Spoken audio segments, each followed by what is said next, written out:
Good morning my dear students, welcome to our YouTube channel. और स्वागत है आप सभी लोगों का एक बार फिर से हमारे आज के सेशन में।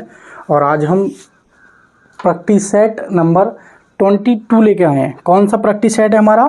22 प्रैक्टिस सेट है हमारा आज का 22। आज से पहले हम 22 करा चुके हैं। आज के प्रैक्टिस सेट को हम स्टार्ट करते हैं।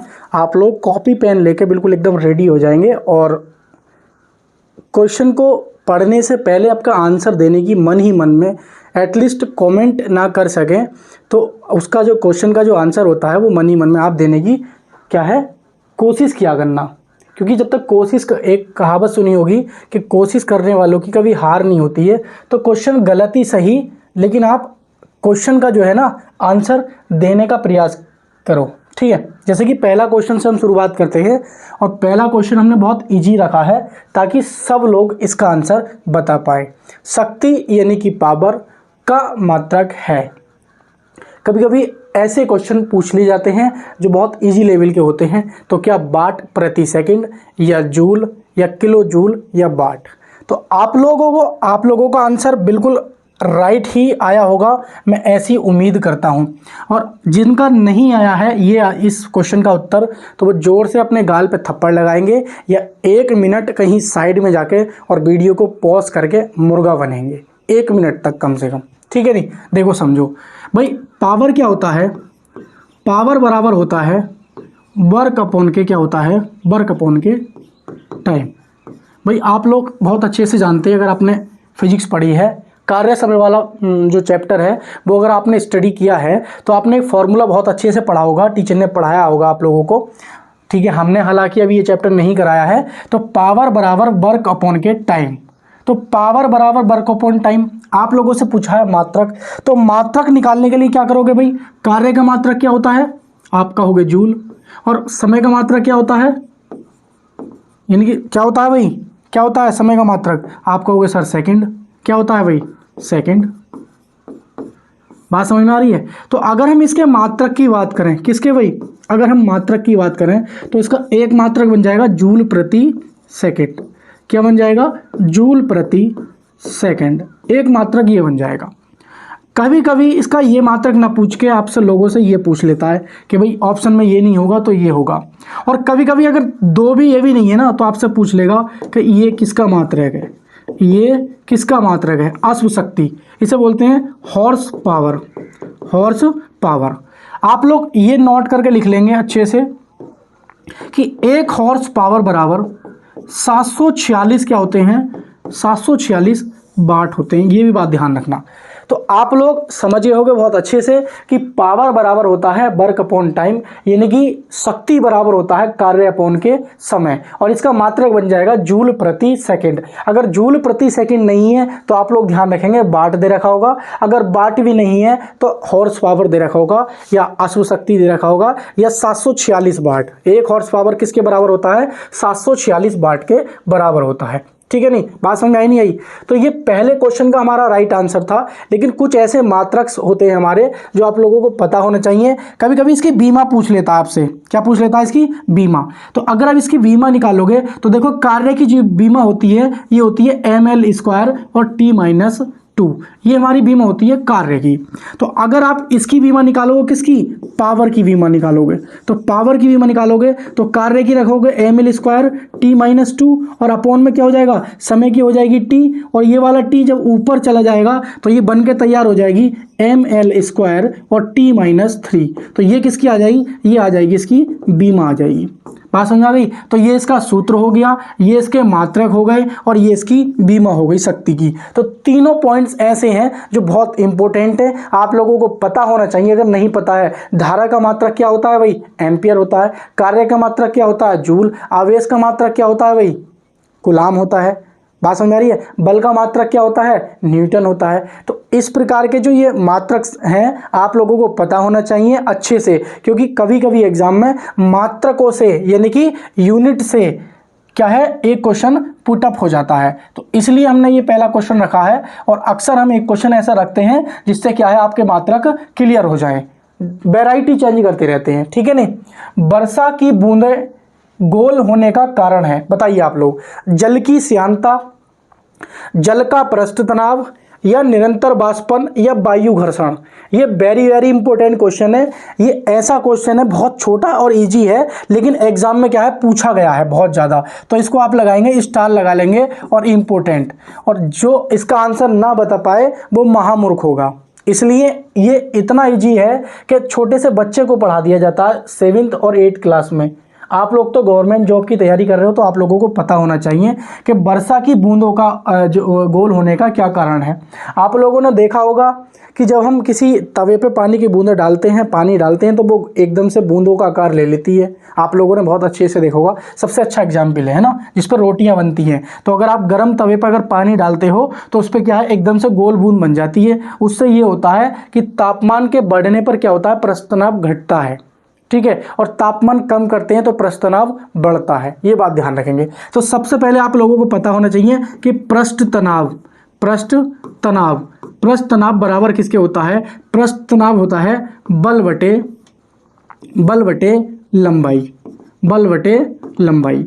अगर इसका मात्रक आपसे पूछेगा, पृष्ठ तनाव बराबर होता है बल बटे लंबाई, या बल बटे विस्थापन या बल बटे दूरी कह सकते हो, लेकिन रियलिटी में पृष्ठ तनाव बराबर होता है बल बटे लंबाई। अगर इसके मात्रक की बात करेंगे तो इसका मात्रक क्या बन जाना चाहिए, इसका मात्रक बन जाना चाहिए न्यूटन प्रति मीटर। क्या बनना चाहिए भाई, न्यूटन प्रति मीटर। क्यों, क्योंकि देखो आप लोगों को पता होना चाहिए भाई बल का मात्रक क्या होता है, बल का मात्रक न्यूटन होता है। और लंबाई किसको नापते हैं भाई, लंबाई किस में नापते हैं, लंबाई हम नापते हैं मीटर में। जब लंबाई मीटर में नापते हैं और बल हमारा न्यूटन हो जाएगा, तो पृष्ठ तनाव का फॉर्मूला ध्यान रखेंगे बल बटे लंबाई। तो इसी से हमने इसका मात्रक बना लिया, क्या हो जाएगा, न्यूटन मीटर। अगर इसकी हम बीमा भी बनाना चाहें, क्या बनाना चाहें, बीमा, तो बीमा आप लोग ध्यान रखेंगे। देखो बल की बीमा कितनी होती है, बल की बीमा होती है ml² और mlt-2। क्या होती है भाई, mlt-2।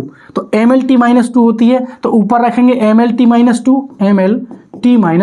अपॉन में ये रखेंगे l हो जाएगी ये, क्योंकि l किसकी होती है, मीटर की होती है। तो ये बन जाएगी ml²t-2।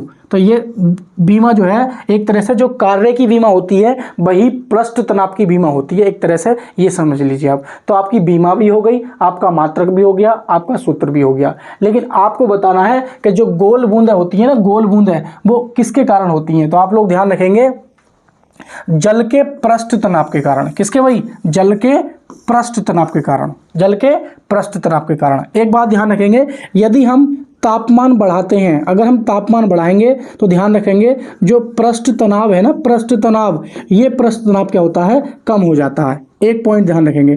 नंबर 2 ध्यान रखेंगे, यदि हम तापमान कम करते हैं तो जो पृष्ठ तनाव होता है ना, पृष्ठ तनाव, ये पृष्ठ तनाव क्या होता है, ये बढ़ जाता है। ये दोनों पॉइंट्स ऐसे हैं कि आपसे एग्जाम में पूछा जाता है और इन्हें स्टार लगा के लिख लेना। आप इस तरीके से स्टार लगा के लिख लेना, क्योंकि ये एग्जाम में पूछे जाते हैं कि यदि आप किसी बिलियन का तापमान बढ़ाते हो तो उसका पृष्ठ तनाव क्या होता है, कम होगा। अगर तापमान कम करोगे तो पृष्ठ तनाव घट जाएगा, मतलब बढ़ जाएगा। पृष्ठ तनाव बढ़ने का मतलब ये है कि वो अपनी बूंदों मतलब अट्रैक्ट करेगा अपने एक छोटे से गोल आकार में वो बिलियन हो जाएगा, ठीक है नहीं। तो इस तरीके से आप लोग क्वेश्चन का ध्यान रखेंगे। चलते हैं हम क्वेश्चन नंबर 3 की तरफ। ये दोनों के दोनों वेरी इंपॉर्टेंट क्वेश्चन थे। आइए क्वेश्चन नंबर 3 पे चलते हैं। क्वेश्चन नंबर 3 हमसे क्या कहता है, इसका आंसर आप लोग कमेंट बॉक्स में दीजिएंगे। मैं तब तक पानी पी लेता हूँ, ठीक है।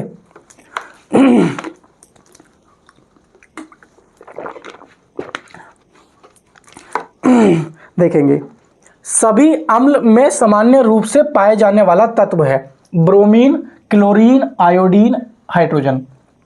तो आप लोग अच्छे से ध्यान रखेंगे। जैसे आपने देखा होगा हाइड्रोक्लोरिक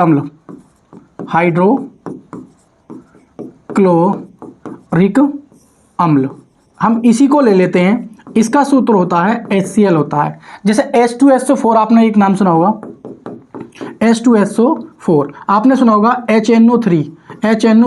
तो ये नाइट्रिक अम्ल है, ये सल्फ्यूरिक अम्ल है, ये हाइड्रोक्लोरिक अम्ल है। तो ये तीनों के तीनों हमने अम्ल लिए हैं। तो इनमें माफ़ी चाहता हूँ। तो इनमें आप लोगों को क्या देखने मिल रहा है, मुख्यतः आपको लोगों को इनमें देखने मिल रहा है, क्या देखने मिल रहा है, हाइड्रोजन। क्या मिल रहा है देखने को, हाइड्रोजन। तो इसका राइट आंसर क्या हो जाएगा भाई, हाइड्रोजन। क्या हो जाएगा, हाइड्रोजन। हाइड्रोजन को ध्यान रखेंगे, इसको हम बोलते हैं आवारा तत्व। क्या बोलते हैं इसको, आवारा तत्व बोलते हैं। इसे बोलेंगे आवर्त सारणी का सबसे हल्का तत्व। तो लिखेंगे इसे सबसे हल्का तत्व, सबसे हल्का तत्व, ये बात ध्यान रखेंगे। इसी को हम क्या कहते हैं, इसे हम भविष्य का ईंधन कहते हैं। क्या कहते हैं इसे, भविष्य का ईंधन कहते हैं। ये बात आप लोग ध्यान रखेंगे, भविष्य का ईंधन क्यों कहते हैं, क्योंकि इसका जो है ना, इसका ऊष्मीय मान क्या होता है, ऊष्मीय मान, इसका ऊष्मीय मान, उसका ऊष्मीय मान क्या होता है, अधिक होता है, सबसे अधिक होता है। आप 1 ग्राम हाइड्रोजन जलाइए और 1 ग्राम आप लकड़ी जलाइए या कोई और अन्य पदार्थ जलाइए जो ईंधन के रूप में प्रयोग किया जाता हो, तो उसको 1 ग्राम जलाने पर उतनी हीट नहीं निकलेगी जितनी क्या 1 ग्राम हाइड्रोजन को जलाने के लिए आपकी क्या सबसे अधिक हीट निकलेगी। और इसीलिए हम इसको बोल देते हैं कि ये भविष्य का ईंधन है और आवर्त सारणी का सबसे हल्का तत्व यही है और इसका परमाणु क्रमांक कितना है, 1 है, इसीलिए इसको सबसे हल्का तत्व बोलते हैं। और इसको हम आवारा तत्व भी कहते हैं, कहीं भी पहुंच जाता है, किसी भी सूत्र में, किसी भी रासायनिक अभिक्रिया में ये भाग ले लेता है, तो इसको हम आवारा तत्व कह देते हैं। बात समझ आ रही नहीं आ रही है, तो ये आप लोग ध्यान रखेंगे। एक और पॉइंट और ध्यान रखेंगे, बनाने की विधि, बनाने की विधि या बनाने की विधियां, ये पूछ लेता है आप लोगों से, ये एग्जाम में पूछी गई हैं। तो नंबर 1 में लिख लेंगे जल अपघटन द्वारा। क्या ध्यान रखेंगे, जल अपघटन द्वारा, जल अपघटन द्वारा, जल अपघटन द्वारा हाइड्रोजन का निर्माण होता है। यही पूछता है, ऑप्शन में दे रखा होता है। कैसे, आप देखेंगे, आप ले लेंगे H2O ले लेंगे और इसका क्या है, उत्क्रमणीय अभिक्रिया करा देंगे, तो H पे क्या हो जाएगा, प्लस हो जाएगा और O पे क्या आ जाएगा, माइनस आ जाएगा। तो ये H अपने आयन में टूट जाएगा और हाइड्रोजन का क्या हो जाएगा, निर्माण हो जाएगा। तो जल अपघटन द्वारा भी आप क्या कर सकते हो, हाइड्रोजन गैस का निर्माण कर सकते हो। दूसरा ध्यान रखेंगे, जस्ते की जो है ना, जस्ते की परत H2SO4 या जिंक की क्रिया सल्फ्यूरिक अम्ल से कराने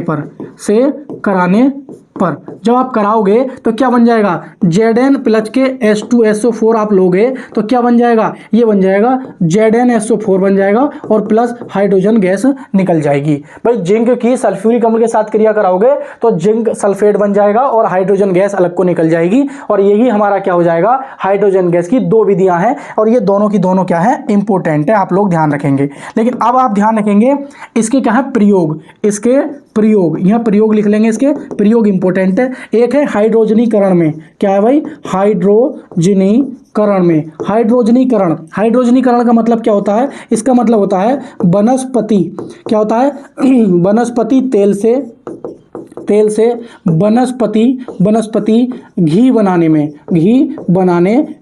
एक तो ये ध्यान रखेंगे। एक दूसरा ध्यान रखेंगे, हैवर विधि से अमोनिया निर्माण में, क्या है भाई, हैवर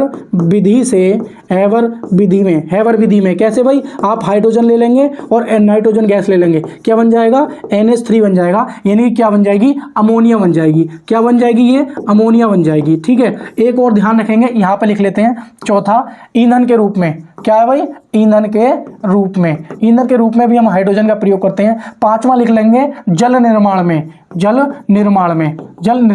भाई जल अपघटन कराएंगे तो हाइड्रोजन गैस बन जाएगी और हाइड्रोजन का प्रयोग किस में करते हैं, जल निर्माण में। तो हमने प्रयोग भी बता दे, इस हाइड्रोजन गैस की जो बनाने की विधियां हैं वो बता दी और इसका प्रयोग ध्यान, इसका जो खोज ध्यान रखेंगे, खोज किसने की थी, इसकी खोज की थी हेनरी कैवेंडिश ने, हेनरी कैवेंडिश, ये ध्यान रखेंगे, हेनरी कैवेंडिश ने इसकी खोज की थी। तो उम्मीद करता हूँ ये सारी बातें आप लोगों को बहुत अच्छे से समझ में आ रही होंगी। वीडियो को लाइक करना नहीं भूलेंगे, चैनल को सब्सक्राइब करना नहीं भूलेंगे और अपने दोस्तों के साथ शेयर जरूर करेंगे। जो भी रेलवे की तैयारी कर रहे हैं आप लोगों के, या फ्रेंड्स हैं, कोई भी है, मित्र हैं, भाई है, छोटा भाई है, तो उनको सजेस्ट करोगे हमारे इस प्रैक्टिस सेट के सेशन क्लास को। उम्मीद करता हूँ आप लोग ऐसे जरूर करेंगे। आइए क्वेश्चन नंबर 4 पे चलते हैं। क्वेश्चन नंबर 4 क्या कहता है, देखिए ये वेरी इंपॉर्टेंट क्वेश्चन है। इस प्रकार का क्वेश्चन भी एग्जाम में पूछा जा रहा है बहुत अच्छी तरीके से। KMnO4, ठीक है, पोटेशियम परमैंगनेट बोलते हैं इसको, KMnO4 में मैग्नीशियम की ऑक्सीकरण संख्या क्या है, KMnO4 में ऑक्सीकरण की संख्या क्या है, ऑक्सीकरण संख्या पूछिए आपसे। तो ऑक्सीकरण संख्या आपको निकालनी है, तो सबसे पहले तो आप एक पॉइंट ध्यान रखेंगे, इसको आप लिखेंगे KMnO4, ये ठीक है। अब हमें क्या होता है, ये 3 इसमें क्या है, अणु हैं, एक K है और Mn है और O4 है। तो इनकी क्या है, हमें ऑक्सीकरण संख्या पता होनी चाहिए होती है। जिसकी हम निकाल रहे हैं उसकी तो हमसे पूछेगा, और जिनकी इसमें बाकी है उनकी पता होनी चाहिए होती है। तो इसलिए आपको सीखना पड़ेगा कि ऑक्सीकरण संख्या याद करनी पड़ती है पहले, निकालने से पहले, कि इनकी इतनी होती है। तो हमें पता है ऑक्सीजन की कितनी होती है, 2 होती है माइनस की, और K की कितनी होती है, पोटेशियम की प्लस के 1 होती है, क्योंकि ये क्षारीय मृदा क्षारीय धातु है, और क्षारीय धातु की बाहरी कोश में 1 इलेक्ट्रॉन होते हैं और क्षारीय मृदा धातु के बाहरी कोश में 2 इलेक्ट्रॉन होते हैं। ये आप लोगों को अच्छे से पता होगा। अब करना क्या होता है कि अगर इनके ऊपर प्लस चार्ज है तो बराबर में प्लस लिख देंगे, और माइनस चार्ज है तो बराबर में माइनस लिख देते हैं। अगर कुछ चार्ज नहीं होता है तो 0 लिख देते हैं। और अब हम इसे सॉल्व करेंगे। तो K की कितनी हो जाएगी, प्लस के 1 हो जाएगी, और इसमें लिख देंगे Mn, हम ऐसे ही रहने देंगे, इसकी हम निकाल रहे हैं। और प्लस में ऑक्सीजन की कितनी होती है, -2, और 4 से गुणा कर देंगे बराबर 0। तो ये हो जाएगी प्लस के 1, और ये हो जाएगा Mn, और ये हो जाएगा कितना हो जाएगा, -8 बराबर 0, और -8 इधर ले जाएंगे तो ये हो जाएगा, ऐसे समझ लो कि -8 है और प्लस 1 है, तो ये हो जाएगा Mn -7 बराबर 0। तो Mn की कितनी हो जाएगी, Mn की हो जाएगी +7। यही हमारा क्या हो जाएगा, राइट आंसर हो जाएगा। यानी कि क्या हो जाएगा, ऑप्शन नंबर क्या हो जाएगा, डी हमारा क्या हो जाएगा, सही उत्तर हो जाएगा। ऑप्शन नंबर डी हमारा क्या हो जाएगा, बिल्कुल राइट आंसर हो जाएगा। आइए क्वेश्चन नंबर 5 पे चलते हैं। कपास का प्रमुख स्रोत, भाई कपास का पूछा है आप लोगों से, कपास का प्रमुख घटक क्या है। देखो सबसे पहले ध्यान रखें, कपास के बारे में बात करते हैं। आप लोग पढ़ लेंगे, ऑप्शन पढ़ेंगे पहले, प्रोटीन, बसियम, सेल्यूलोज, ग्लिसरीन। तो कपास के बारे में हम बात करेंगे अच्छे से। अगर आप लोगों का आंसर आ चुका है तो बहुत अच्छी बात है, इससे अच्छी बात तो कोई है ही नहीं। अगर नहीं आया है ना तो देखेंगे इधर को, कैसे देखेंगे, कपास, इसमें कपास में क्या होता है ना, कपास में लगभग 90% क्या होता है, सेल्यूलोज होता है। क्या होता है, सेल्यूलोज। ये सेल्यूलोज वही है, ध्यान रखेंगे। ये जो आपने देखा होगा, जो शैवाल होते हैं ना, शैवाल, इनकी जो कोशिका भित्ति होती है ना, कोशिका भित्ति क्या होती है भाई, कोशिका भित्ति। तो कोशिका भित्ति किसकी बनी होती है, सेल्यूलोज की बनी होती है। किसकी बनी होती है, सेल्यूलोज की। बाकी इसमें ध्यान रखेंगे 6% के आसपास इसमें क्या होता है, लगभग जल होता है। बाकी का जो होते हैं वो क्या होते हैं, सूक्ष्म पदार्थ होते हैं। सूक्ष्म पदार्थ होते हैं, जैसे मान लो वसा हो गया, जैसे मान लो प्रोटीन हो गया और ETC। तो प्रोटीन हो गया, वसा हो गया, ये अन्य होते हैं। तो कपास का जो मुख्य स्रोत होना चाहिए आपकी नजरों में, कपास का जो मुख्य स्रोत होना चाहिए वो क्या होना चाहिए, वो सेल्यूलोज ही तो होना चाहिए, क्योंकि सेल्यूलोज जो होता है वो 90% के आसपास होता है। कहीं किताबों में 90% देखने को मिलेगा, कहीं 85, कहीं 91 मिलेगा आपको। लेकिन आप लोग इतना तो समझ गए होंगे, जल कितना होता है, 6%, बाकी सूक्ष्म पदार्थ 2-2.5%। तो आप लोगों को इतना क्लियर हो गया कि मुख्य घटक कौन सा है, आप लोगों को तो आंसर मिल गया ना, बात खत्म हुई। क्या हो जाएगा भाई, सेल्यूलोज। क्या हो जाएगा, सेल्यूलोज। लेकिन कपास की बात करते हैं, इसको हम क्या बोलते हैं, इसको हम बोलते हैं सफेद सोना। एक बात ध्यान रखेंगे, इसका उपनाम है, क्या है भाई, उपनाम, इसका उपनाम है सफेद सोना। सफेद सोना हम किसे कहते हैं, इसी को कहते हैं। ध्यान रखेंगे, झूठा सोना किसे कहते हैं हम, झूठा सोना। तो झूठा सोना बोलते हैं हम आयरन पाइराइट को हम बोलते हैं। ध्यान रखेंगे, कृत्रिम सोना पूछ लेता आपसे, कृत्रिम सोना जो आप रोल्ड गोल्ड पहनते हो ना, कृत्रिम सोना, यह बोल देंगे इसको रोल्ड गोल्ड। ये होता है हमारा, क्या होता है, कॉपर और एल्युमिनियम से मिलके बना होता है। कभी कभी पूछ लेता है कि सोने का रेशा किसे कहते हैं हम, ध्यान रखेंगे, सोना का रेशा।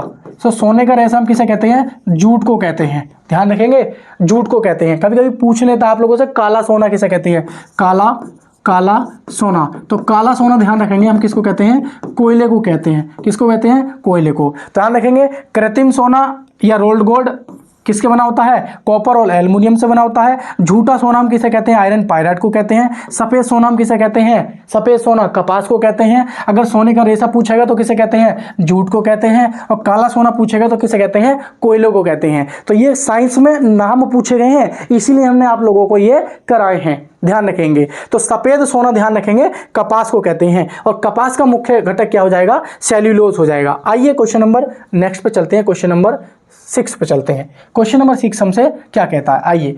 अफीम प्राप्त किया जाता है सूखी पत्तियां, जड़ों से, बिना पके फलों के लेटेक्स से, या पके फल के लेटेक्स से। देखो कितने अच्छे ऑप्शंस रखे हैं। देखो अफीम के बारे में हम आपको आज बताते हैं बहुत अच्छे से। अफीम क्या है, एक प्रकार का कहते हैं ना नशा वाला पदार्थ है। कैसा भाई? नशे वाला पदार्थ है, जिसका लोग क्या है, नशे के रूप में इसका सेवन करते हैं। और ये ऐसा अफीम पदार्थ है ये कि ये हर जगह इसकी खेती नहीं की जा सकती, और इसकी खेती करने के लिए गवर्नमेंट से लाइसेंस बनवाना पड़ता है। बात समझ में आ रही है? तो सबसे पहली बात ध्यान रखेंगे कि जो हमारा अफीम है ये दर्द निवारक दवाओं के रूप में क्या है, प्रयोग होता है, यानी कि दर्द से निजात दिलाता है। अगर कोई ऐसा व्यक्ति है जो दर्द से तड़प रहा है तो वह व्यक्ति अफीम लेकर इसका सेवन करने के बाद क्या होता है, दर्द से निजात दिला देता है। तो सबसे पहले आप लोग ध्यान रखेंगे कि अफीम की खेती हर जगह नहीं होती है, और अफीम की खेती करने के लिए गवर्नमेंट से लाइसेंस लेना होता है, और अफीम एक दर्द से निजात दिलाने वाली एक पदार्थ है या दवा है, क्योंकि दवा के रूप में प्रयोग करते हैं इसका।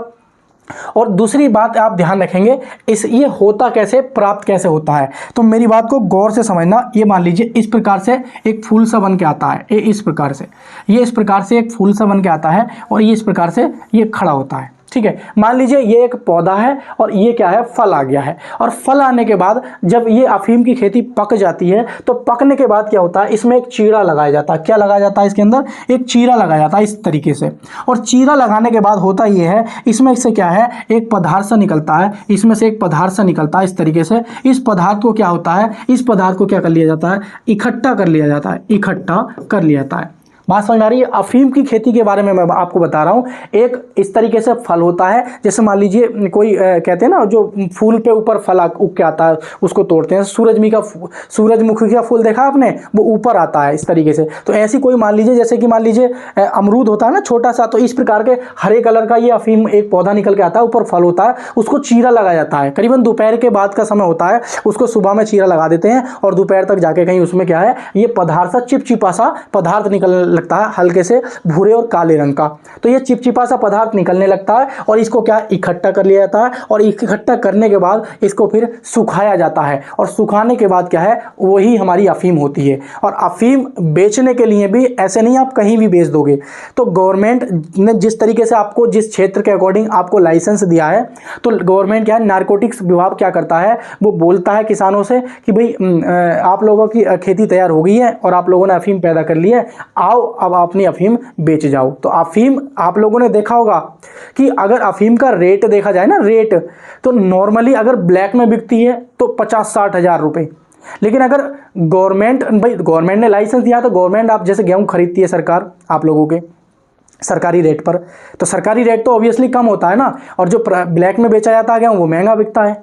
तो उसी प्रकार से इस अफीम की खेती, इस अफीम को बेचने के लिए सरकार को नारकोटिक्स विभाग को बेचा जाता है। वह आप लोगों को बुलाता है, आइए अपना अफीम बेचकर जाइए। बात समझ आ रही है? ब्लैक में कुछ लोग, आपने कहावत सुनी होगी कि कुछ लोग अफीम की खेती को चारों तरफ से गेहूं बो दिए और बीच में अफीम की खेती उन्होंने कर ली है, और वो मालदार हो गए। 2 किलो अफीम भी अगर हो गई है तो लगा लो 1.5 लाख की और 1,20,000 के आसपास हो जाएगी। तो ये अफीम था। लेकिन बात आती है कि अफीम जो प्राप्त किया जाता है वो कहाँ से किया जाता है। ये जो बिना पके फल होते हैं ना, बिना पका फल होता है ये अफीम। ये जो पौधा है, यानी कि ये जो फल आया है, ये बिना पका होता है, कच्चा। कैसा होता है? कच्चा। और इस कच्चे में ही चीरा लगा दिया जाता है, और जब चीरा लगा दिया था, ये जो निकलता है ना, इसी को हम बोलते हैं लेटेक्स। क्या बोलते हैं इसी को? लेटेक्स। क्या बोलते हैं? लेटेक्स। ये कच्चे क्या होता है? ये बिना पका, क्या है भाई? बिना पका फल, बिना पका फल। तो मेरी बात आप लोगों को बहुत अच्छे से समझ में आ गई होगी कि बिना पका फल से प्राप्त लेटेक्स से अफीम प्राप्त किया जाता है। तो ये लेटेक्स जो होता है ना, इस लेटेक्स को, इसको हम सुखाते हैं पहले। सुखाने के बाद ही हमारा क्या है, ओरिजिनल अफीम निकल के तैयार हो जाता है। बात समझ आई नहीं आई? तो आप लोगों का राइट आंसर क्या हो जाएगा कि बिना पके फलों के लेटेक्स से। उम्मीद करता हूं आप लोग बहुत अच्छे से समझ पाए होंगे कि अफीम की खेती कैसे की जाती है, कैसे बेची जाती है, कितना रेट होता है, कैसे प्राप्त की जाती है। आइए हम चलते हैं नेक्स्ट क्वेश्चन की तरफ। क्वेश्चन हमसे क्या कहता है, देखिए क्वेश्चन नंबर 7, इसको लगाइए और कीजिए। धरती की सतह पर मापने पर एक वस्तु का भार 60 न्यूटन है। चंद्रमा की सतह पर मापने पर इसका भार क्या होगा?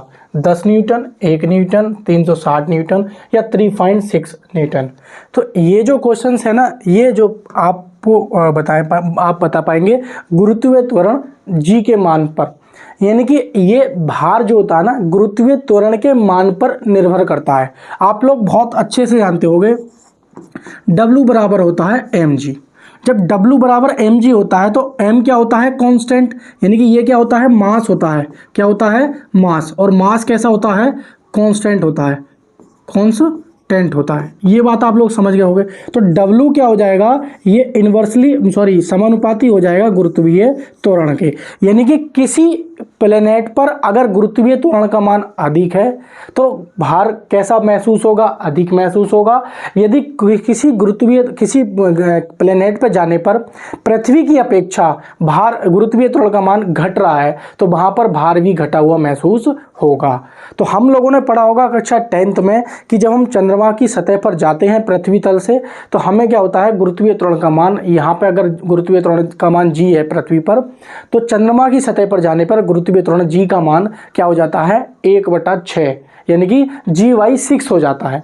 कितना हो जाता है, GY6 हो जाता है। तो वैसे ही जब जी का मान लीजिए जी का मान पृथ्वी तल से चंद्रमा पे जाने पर GY6 हो गया तो भार भी क्या होगा, उतना ही गुना बढ़ेगा ना, उतना ही गुना बढ़ेगा, उतना ही गुना घटेगा, क्योंकि ये एक दूसरे के समानुपाती हैं। अगर गुरुत्वीय त्वरण का मान हम बढ़ाएंगे, अगर हम गुरुत्वीय त्वरण का मान बढ़ाएंगे तो भार का मान भी क्या हो जाएगा, बढ़ जाएगा। अगर गुरुत्वीय त्वरण का मान हम क्या करेंगे, कम करेंगे, तो भार का मान भी कम हो जाएगा। ये बात आप लोग अच्छे से ध्यान रखेंगे। तो हो ये जाएगा कि भाई पृथ्वी पर जो जी का मान था वो कितना था, इतना था, और चंद्रमा पे कितना हो जाएगा, फिर चंद्रमा पे आप लोग कहोगे कि हो जाएगा भाई GY6 हो जाएगा। तो उसी प्रकार जब पृथ्वी पर जो भार था वो 60 न्यूटन था तो चंद्रमा पे कितना हो जाएगा, इसका 1/6 गुना नहीं हो जाएगा, तो 60 का 1/6 निकालेंगे तो कितना आ जाएगा, 10 न्यूटन आ जाएगा। यही आपका क्या हो जाएगा, राइट आंसर हो जाएगा। यही आपका क्या आ जाएगा, राइट आंसर, यानी कि ऑप्शन नंबर ए हो जाएगा। बात समझ में आई नहीं आई?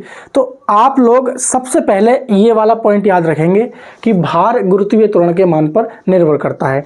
लेकिन एक बात और नोट कर लेंगे जहां से क्वेश्चन पूछे जाते हैं। देखो ये हमारी क्या है भाई, ये पृथ्वी है और ये इसका केंद्र है, और ये जो है ना ये है हमारी भूमध्य रेखा।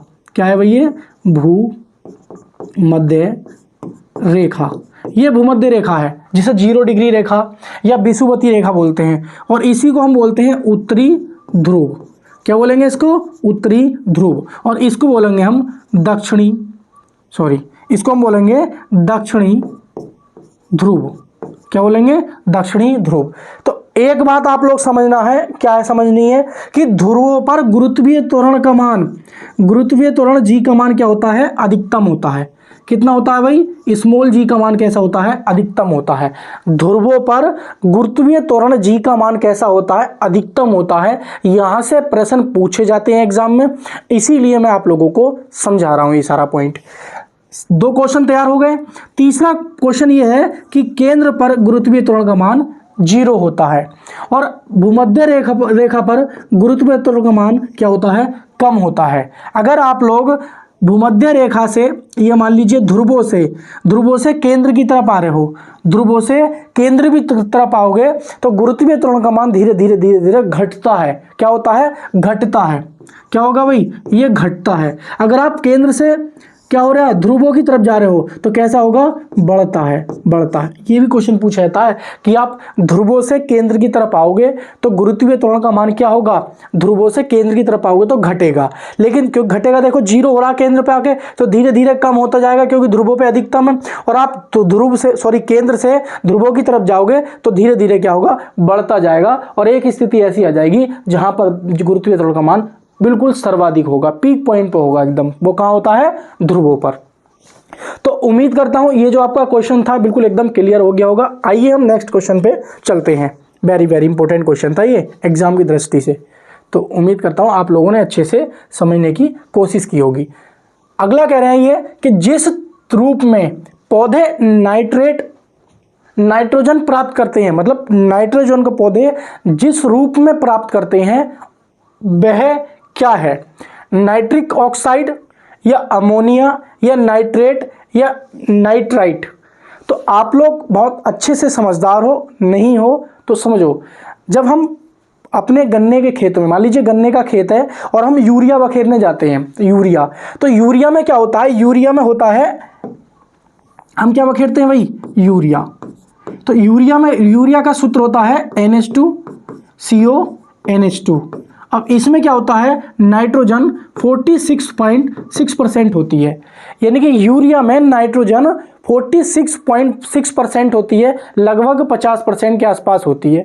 आप लोग इतनी मात्रा में नाइट्रोजन बखेर रहे हो अपने खेत में, तो पौधे क्या डायरेक्ट नाइट्रोजन ले लेते हैं? क्या हम जो खाना खाते हैं, कि हम डायरेक्ट कच्ची रोटी खा लेते हैं, आटा हुआ, लौकी हुआ, खीरा हुआ, या मान लीजिए खीरा तो खा लेते हैं, लेकिन मान लीजिए जैसे कि करेले हुए, लौकी हुई, तोरई हुई, कच्चे आलू हुए, क्या ये हम खा सकते हैं? नहीं, इनको बहुत अच्छे से पका के ही हम खाना, भोजन पक जाता है तब उसको हम खाते हैं। तो वैसे ही पादप क्या करते हैं, नाइट्रोजन को नाइट्रेट के रूप में लेते हैं। क्या लेते हैं भाई, जब आप खाद बखेर देते हो तो वो यूरिया होता है, और पौधे क्या करते हैं, नाइट्रोजन को, जो पौधे होते हैं, पौधे वो क्या काम करते हैं, वो नाइट्रोजन को, किसको भाई, नाइट्रोजन को किसके रूप में लेते हैं, नाइट्रेट के रूप में लेते हैं। किसके रूप में, नाइट्रेट के रूप में, नाइट्रेट के रूप में लेते हैं। लेकिन एक बात ध्यान रखेंगे, राइबोजियम क्या है, राइबोजियम नाम का क्या होता है, ये जीवाणु होता है। ये राइबोजियम नाम का बैक्टीरिया होता है जो नाइट्रोजन को नाइट्रेट में होता है, पादपों की जड़ों में पाया जाता है। ये जो नाइट्रोजन को, राइबोजियम नाम का ये क्या होता है, बैक्टीरिया होता है, और ये नाइट्रोजन को नाइट्रेट में बदल देता है। आप लोग समझ पा रहे हैं नहीं मेरी बात, मैं क्या कहना चाह रहा हूं? तो पौधे किस रूप में नाइट्रोजन को लेते हैं, नाइट्रेट के रूप में लेते हैं। किसके रूप में लेते हैं, नाइट्रेट के रूप में लेते हैं। अगर हम नाइट्रोजन के बारे में बात करें, थोड़ी सी नाइट्रोजन के बारे में बात करें, तो सबसे पहले ध्यान रखेंगे, इसका संकेत होता है 7 और परमाणु क्रमांक होता है 7। दूसरी बात ये ध्यान रखेंगे, तो ये न तो जलती है भाई, न तो ये जलती है, और न जलाती है, जैसे आप लोगों ने नाम सुना होगा, ऑक्सीजन के बारे में जाना होगा। तो ऑक्सीजन, कहीं भी अगर आग लगती है, कहीं भी आग लग रही है मान लीजिए, तो वहां ऑक्सीजन मुख्य जिम्मेदार होती है, क्योंकि ऑक्सीजन आग लगाने में सहायक होती है। अगर कहीं निर्वात है और आप वहां आग नहीं लगा सकते, लगेगी नहीं, कितनी भी तिल्ली जलेगी नहीं वहां पे, क्योंकि अगर ऑक्सीजन नहीं है तो वहां तिल्ली नहीं जल सकती, वहां आग नहीं लग सकती। इसीलिए ऑक्सीजन आग लगाने में सहायक होती है। वैसे ही हम नाइट्रोजन की बात कर रहे हैं, तो ना तो ये खुद जलती है और ना ही ये जलाने में सहायक है।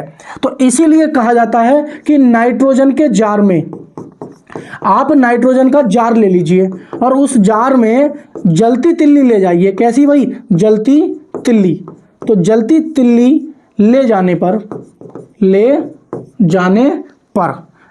पर क्या हो जाएगा, ये बुझ जाएगी। क्या हो जाएगी भाई, ये बुझ जाएगी। आप नाइट्रोजन का कोई जार है, उसमें जलती हुई तिल्ली ले जाइए, वो तुरंत बुझ जाएगी। क्यों, ना तो वो खुद जलती है, ना किसी को जलाने देती है, तो इसलिए क्या होती है, बुझ जाएगी। इसके प्रयोग बहुत इंपॉर्टेंट है, प्रयोग ध्यान रखेंगे। इसका जो प्रयोग है, सबसे एक प्रयोग है आग बुझाने में। क्या है भाई, आग बुझाने में। देखो, आग बुझाने में, अगर आग बुझाने में भी आप लोगों से पूछेगा तो या तो नाइट्रोजन होगा या कार्बन डाइऑक्साइड होगी। आप लोगों ने देखा होगा लाल रंग का सिलेंडर छोटा सा रखा होता है, तो उसमें नाइट्रोजन और गैस का क्या होता है, मिश्रण होता है। तो कभी भी अगर आग बुझाने के लिए आपसे प्रश्न पूछा जाता है कि निम्नलिखित में से आग बुझाने में किसका प्रयोग किया जाता है, या तो आप नाइट्रोजन बताओगे या फिर कार्बन डाइऑक्साइड बताओगे। बात समझ में आ रही नहीं आ रही है? या तो दोनों दे रखे होंगे तो दोनों पूछेगा, या फिर एक ऑप्शन में दे रखा होगा तो आप लोगों को पकड़ लेना है। आप लोग दूसरा ध्यान रखोगे, पौधों की वृद्धि में, पौधों की वृद्धि में भाई क्या लगाते हैं हम, NH2CO NH2, यानी कि यूरिया। अभी हमने बताया, तो यूरिया लगाते हैं। पौधों की दो ही इसके इंपॉर्टेंट है प्रयोग, जो एग्जाम में आप लोगों से पूछे जाएंगे। तो नाइट्रोजन से जितने क्वेश्चन बन सकते थे वो मैंने सारे करा दिए हैं, और आप लोगों ने लिख भी लिए होंगे, नोट भी बना लिया होगा। ठीक है, आइए क्वेश्चन नंबर, चलते हैं हम 9 की तरफ। 9 क्या कहता है, एक तारों संबंधी दूरियां मापने का एक मात्रक है जो किसके बराबर होता है, 4.25 प्रकाश वर्ष के, या 3.26 प्रकाश वर्ष के, या 4.50 प्रकाश वर्ष के, या 3.05 प्रकाश वर्ष के। आप लोगों को बताना है। तो आप लोग उम्मीद करता हूं इसका राइट आंसर दे चुका होंगे, क्योंकि ये बहुत इजी क्वेश्चन है। अगर आप लोगों से नहीं आते हैं इस प्रकार के इजी क्वेश्चन तो मेरी बातों को पूरी ध्यान से देखना, इत्मीनान से, ताकि दोबारा गलती ना कर पाओ। देखो, एक होता है हमारे पास प्रकाश वर्ष, क्योंकि जो दूरियां प्रकाश वर्ष, और एक होता है हमारे पास क्या होता है भाई, खगोलीय, समझते रहे ना मेरी बातों को, खगोलीय इकाई, इसे बोलते हैं हम एस्ट्रोनॉमिकल यूनिट, और इसे बोलते हैं लाइट ईयर। और एक होता है हमारे पास क्या होता है, पारसेक। क्या होता है भाई, एक होता है हमारे पास पारसेक। ये बात है आप लोग ध्यान में रखेंगे और समझेंगे। देखो, प्रकाश वर्ष क्या होता है, ये होता है कि एक वर्ष में निर्वात में चली दूरी, भाई एक वर्ष में और निर्वात में चली दूरी, या निर्वात में एक वर्ष में चली गई दूरी क्या कहलाती है, प्रकाश वर्ष कहलाती है। अगर हम इसकी बात करें तो ये क्या होती है, पृथ्वी व सूर्य के बीच की दूरी। क्या होती है भाई, पृथ्वी व सूर्य के बीच की दूरी, ये बात आप लोग अच्छे से ध्यान में रखेंगे। ये बात ध्यान में रखेंगे तो समझो, एक प्रकाश वर्ष बराबर होता है 9.46 गुणा 10 की पावर 15 मीटर। ये आप लोगों से पूछा जाता है, इसे स्टार लगा के लिखेंगे। एक प्रकाश वर्ष बराबर होता है 9.46 गुणा 10 की पावर 15 मीटर। माइनस के नहीं है, ध्यान रखेंगे, 10 की पावर प्लस के 15 मीटर है। ठीक है। अगर आपसे पूछता है कि एक खगोलीय इकाई या एक एयू बराबर एस्ट्रोनॉमिकल यूनिट बोलते हैं इसको, तो ये होता है, क्या होता है भाई, 1.5 गुणा 10 की पावर होता है 11 मीटर। ये बात आप लोग भी अच्छे से ध्यान रखेंगे, एक एस्ट्रोनॉमिकल यूनिट बराबर होता है 1.5 गुणा 10 की पावर 11 मीटर। अगर आपसे पूछता है कि एक पारसेक बराबर क्या होता है, एक पारसेक बराबर होता है 3.26 प्रकाश वर्ष। क्या होता है भाई, प्रकाश वर्ष। और यही आप लोगों से पूछा है। ये तीनों के तीनों जो हमने बताए हैं, ये हमने दूरी मापने के मात्रक बताए हैं। क्या भाई, दूरी मापने की हमने इकाइयां बताई हैं। प्रकाश वर्ष ये भी दूरी का है, खगोलीय इकाई ये भी दूरी का है, लेकिन पारसेक सबसे बड़ा दूरी का मात्रक है, सबसे बड़ा। ठीक है, तो आप लोग बताएंगे 3.26 प्रकाश वर्ष, 3.26 प्रकाश वर्ष, एक पारसेक बराबर। ठीक है, नहीं, चलते हैं नेक्स्ट क्वेश्चन पर। क्वेश्चन नंबर 10 क्या कहता है हमसे, देखिए। क्वेश्चन नंबर 10 कहता है कि उस वैज्ञानिक का नाम बताइए जिसने यह खोजा था कि मलेरिया प्लाज्मोडियम नामक परजीवी से होता है। यानी कि ऐसे वैज्ञानिक का नाम बताना है जिन्होंने मलेरिया की खोज की थी और उन्होंने ये बताया था कि ये प्लाज्मोडियम परजीवी से होता है। तो ये जो होता है ना, ये मलेरिया जो है ना, ये प्रोटोजोनल डिसीज है। कैसा, प्रोटोजोनल डिसीज है। तो एक बात, मेरी बात अच्छे से ध्यान रखेंगे, इसी ऑप्शन दे रखे थे, J.G. मेडल, हैकल, सर रोलांड रोज या डार्विन, इनमें से बताना आप लोगों को। तो इसका राइट आंसर क्या हो जाएगा, इसका राइट आंसर हो जाएगा सर रोलांड रोज, सर रोनाल्ड रोज। बात समझ में आ रही नहीं आ रही है, तो ये इसका क्या हो जाएगा, राइट आंसर हो जाएगा। तो आप देखेंगे प्रोटोजोआ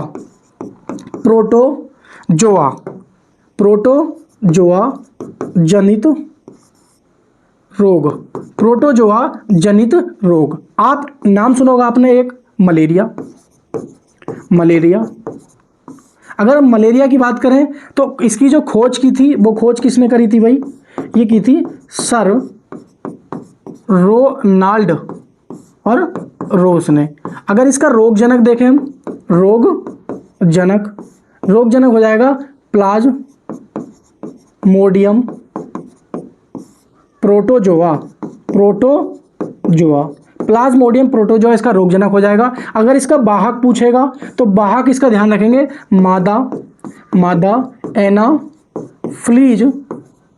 एनाफ्लीज मच्छर। क्या हो जाएगा, मादा एनाफिलीज मच्छर। अगर आपसे इसका खोज पूछता है मलेरिया की, तो सर रोलांड रोस ये बता चुके हैं, रोगजनक प्लाज्मोडियम प्रोटोजोआ और वाहक मादा एनाफिलीज मच्छर। अगर इसकी हम बात करें, इसके आगे आप ध्यान रखेंगे निंद्राकारी रोग, निंद्राकारी रोग, निंद्राकारी रोग, ये इसका जो रोगजनक है ये हमारा है सीसी मक्खी। क्या है भाई, सीसी मक्खी, ये बात ध्यान रखेंगे, सीसी मक्खी। तीसरा होता है हमारे पास, ध्यान रखेंगे, हाथी पांव रोग। क्या होता है भाई, हाथी पांव रोग, इसमें क्या होता है, पैर फूल के बहुत मोटा हो जाता है, ठीक है। चौथा ध्यान रखेंगे, काला बुखार। क्या होता है भाई, काला बुखार, काला बुखार, ये इसे हम बोल देते हैं काला जार। तो ये हो जाता है बालू मक्खी के काटने से, बालू मक्खी, तो बालू मक्खी काट लेती है तो काला बुखार होता है। एक होता है डायरिया। क्या होता है भाई, डायरिया, ये किससे फैलता है, ये हवा से फैलता है। एक होता है पायरिया, छठा ध्यान रखेंगे, एक होता है पायरिया।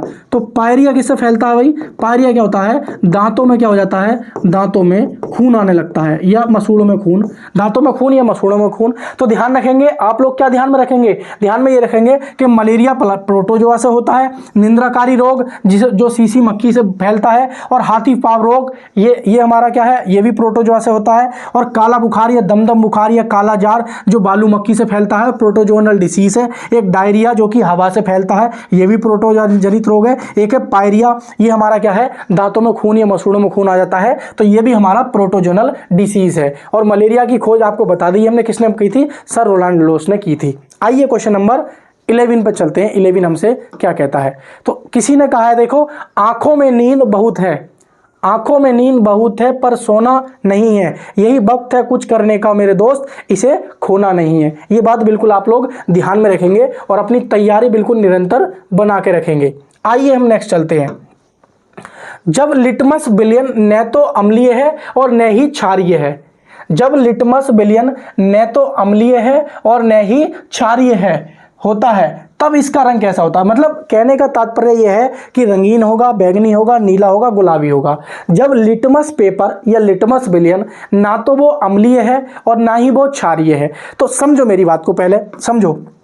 देखो, जो हमारा अम्ल होते हैं ना, अम्ल ये क्या करते हैं, ये नीले लिटमस पेपर को, नीले लिटमस को क्या कर देते हैं भाई, ये लाल कर देते हैं। और जो क्षार होते हैं ना, क्षार ये करते हैं लाल लिटमस को क्या कर देते हैं भाई, ये नीला कर देते हैं। लेकिन अब होगा क्या, जब ना तो वो अम्ल है विलयन ना क्षार है, तो वो कैसा होगा, तो वो होगा उदासीन। कैसा होगा भाई, उदासीन विलयन। आप समझो मेरी बात, उदासीन विलयन। तो उदासीन विलयन का रंग होता है बैगनी। कैसा होता है भाई, बैगनी। ये बात आप लोग नोट कर रखेंगे, क्योंकि आज तक आपने यही पढ़ा होगा कि अम्ल जो होते हैं वो नीले को क्या कर देते हैं, लाल कर देते हैं, और जो क्षार होते हैं वो लाल को क्या कर देते हैं, नीला कर देते हैं। लेकिन अगर किसी विलयन का रंग उदासीन है, यानी कि ना तो वो अम्लीय है ना क्षारीय है, तो उस विलयन का रंग कैसा होगा, कैसा होगा भाई, बैगनी होगा। कैसा होगा, बैगनी होगा। ऑप्शन नंबर बी करेक्ट हो जाएगा, ठीक है। नहीं, ध्यान में रखेंगे ये बात है आप लोग। क्वेश्चन नंबर 12 पे चलते हैं। आइए, क्वेश्चन नंबर 12 हमसे क्या कहता है कि हमारी त्वचा के नीचे की छोटी रक्त वाहिकाओं को क्या कहा जाता है, तंत्रिका तंत्र, ऊतक, सीरा, कोशिकाएं। ये बताइए, अगर आप लोगों ने बायोलॉजी पढ़ी है तो इसका राइट आंसर बताएंगे, कमेंट बॉक्स में बताएंगे इसका राइट आंसर क्या होगा। जी बिल्कुल सही, बताओ। तो इसका राइट आंसर हो जाएगा सेल्स, यानी कि कोशिका। तो कोशिका हमारी त्वचा की जो है ना नीचे वाली छोटी रक्त वाहिका होती हैं, जिसको हम क्या बोलते हैं, सेल्स बोलते हैं। तो आप लोग ध्यान रखेंगे कि कोशिका की खोज पूछता है सबसे ज्यादा, कोशिका की खोज। तो कोशिका की जो खोज की थी वो किसने की थी, एंटोनी वॉन ल्यूवेनहॉक ने। किसने की थी, ल्यूवेनहॉक ने। अगर पूछ लेता है कि भाई जीवित कोशिका की खोज किसने करी थी, जीवित कोशिका की खोज किसने करी थी, कोशिका की खोज, तो जीवित कोशिका की खोज पूछेगा तो ये भी ध्यान रखोगे, एंटोनी वॉन ल्यूवेनहॉक।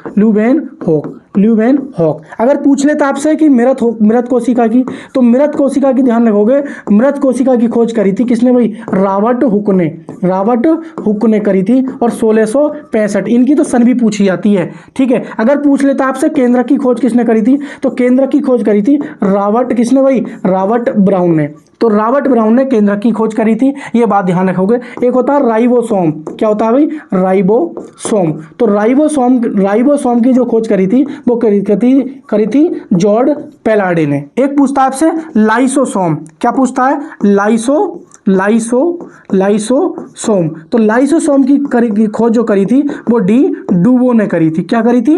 डी डूबे या डी डूबो ने करी थी। तो कोशिका की खोज ध्यान रखेंगे, कोशिका की खोज केवल पूछता है तो एंटोनी वैन ल्यूवेनहॉक, जीवित कोशिका की भी एंटोनी वैन ल्यूवेनहॉक, और मृत कोशिका की रॉबर्ट हुक ने, और रॉबर्ट ब्राउन ने क्या? केंद्र की खोज राइबोसोम की पेलाडे ने, और लाइसोसोम की डी डूबे ने। ये 6-7 खोजें हैं जो एग्जाम में भर के आती हैं। अगर आप रेलवे, आरपीएफ या ग्रुप डी को टारगेट कर रहे हैं, या किसी भी रेलवे एग्जाम को टारगेट कर रहे हो, तो ये 6 की 6 या 7 खोजें ऐसी हैं जो बहुत एग्जाम है, मतलब बहुत इंपॉर्टेंट है एग्जाम की दृष्टि से। बात समझ में आ रही नहीं आ रही है? तो आइए नेक्स्ट क्वेश्चन पे चलते हैं। नेक्स्ट क्वेश्चन हमसे क्या कहता है कि जब, बताना आप लोगों को, जब पिंड वृत्ताकार मार्ग पर स्थिर कोणीय वेग से क्या है भाई? गति कर रहा है, स्थिर बोल दिया इसने, स्थिर कोणीय वेग से गतिमान है, तब कोणीय त्वरण का मान कितना होगा? क्या 0 होगा, पाई स्क्वायर अपॉन आर होगा, या pi square upon r into r होगा, या आर होगा? ये आप लोगों को बताना होगा। तो मेरी बात आप पूरे अच्छे से समझेंगे। क्या समझेंगे? कि भाई ये मान लीजिए कोई वृत्त है और ये केंद्र है। अब इस पे क्या है? कोई एक पिंड है, मान लो ये एक पिंड है और इसका हमने ए नाम दे दिया। तो ये क्या है? आर त्रिज्या है इसकी, ये इतनी दूरी पर है, और ये कुछ देर बाद क्या होता है? चलने के बाद यहाँ पे आ गया, और इसको हमने दे दिया बी नाम दे दिया। क्या नाम दे दिया? इसको हमने बी नाम दे दिया। तो ये जो पॉइंट था जो वृत्ताकार पर गति कर रहा था, ये यहां था, और कुछ समय बाद बी पर पहुंच गया, तो इसका जो विस्थापन हो गया होगा ये थीटा कोण हो जाएगा। इसका जो विस्थापन होगा अर्थात कोणीय विस्थापन, तो अगर हम पूछें लिखें मतलब कि कोणीय विस्थापन क्या हो जाएगा इसका, तो कोणीय विस्थापन हो जाएगा साथियों, विस्थापन ध्यान रखेंगे, तो कोणीय विस्थापन थीटा हो जाएगा। जितना कोण मतलब जितने समय में कोई पिंड यहां पे था और जितने कोण पर क्या हो जाएगा? मूव हो जाएगा, वही उसका क्या हो जाएगा? एंगुलर डिस्प्लेसमेंट हो जाएगा, कोणीय विस्थापन हो जाएगा। बात समझ में आ रही है? क्या हो जाएगा? एंगुलर डिस्प्लेसमेंट यानी कि कोणीय विस्थापन। अब एक बात ध्यान रखेंगे, हम वेग किसे कहते हैं? वेग। और वेग में भी क्या है भाई? कोणीय वेग। हम वेग किसे कहते हैं भाई? वेग हम वहां पे कहते हैं विस्थापन बटे समयांतराल। रेखीय वेग की बात करें तो विस्थापन बटे समय अंतराल, वो क्या हो जाता है? वेग हो जाता है। लेकिन यहां पे हो जाएगा कोणीय विस्थापन के परिवर्तन की दर। क्या हो जाएगा भाई?